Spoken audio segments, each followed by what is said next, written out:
ته په عزت سره ونیسې دا چې سار بیا راپاسي اوی ګوره داسې به نیغ نیغ روان وي لس شپې مې ډمان پې وګډول په بیټکونو کې بیا کینی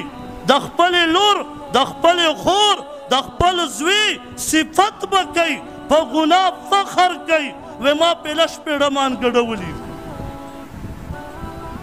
قرآن داسې کلام دی قسم په الله چې د کمې زمانې سره فټ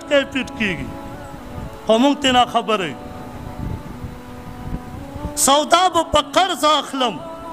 خو لیکن دغه ډیجي دغه خنزیر شی به کور ته په 500 روپۍ د شپې راوړم سودا به په قرض اخلي مسلمان دومره بې غوره شي په بازارونو کې به میټینګونه کېږي وی دا ترجمه دې په سپیکر بنده شي دا غیرتي مسلمانه ستا په کور کې خوا کې ډیجې لګېدلې کله دې اعلان کړی چې بندې که زه دې د خوبه وویستم کله دې اعلان کړی چې زما په کور کې بیمار دی زما په کور کې د زړه بیمار پروت دی کله دې دا تپوس کړی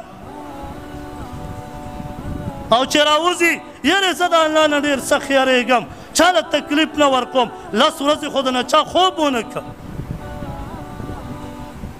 مسلمانه ویښ شه یوازې دین دا نه دی چې بس 5 وخته مونځ کوه مونځ ځان ته عبادت دی د معاشرې اصول ډېر اهم دي معاشره داسې اصول لري که چېرې په معاشره کې ناکامیابه شوې خدای راستي که ستا مونځونه ستا روجې ستا حجونه ستا نفلونه په کار راشي په معاشره کې د عاجزۍ زندگی تیره کا نبی علیه الصلاة والسلام ته یو صحابي راځي مفهوم مبارک یې داسې دی چې د الله پیغمبره دلته یو زنانه ده صدقات هم ډېر کوي روجې هم ډېرې نیسي منځونه او نفلونه هم ډېر کوي خیراتونه هم ډېر کوي ای د الله پیغمبره دا زنانه به خو یو کار پکې دی چې ګاونډي ته په عذاب دی نبی علیه السلام فرمایي دا زنانه جهنمي ده ما ورته ویل الحمدلله 5 وخته مونځ کوم ګاونډي دې لږ شپې خوب نه دی کړی د پروګرام د وجې نه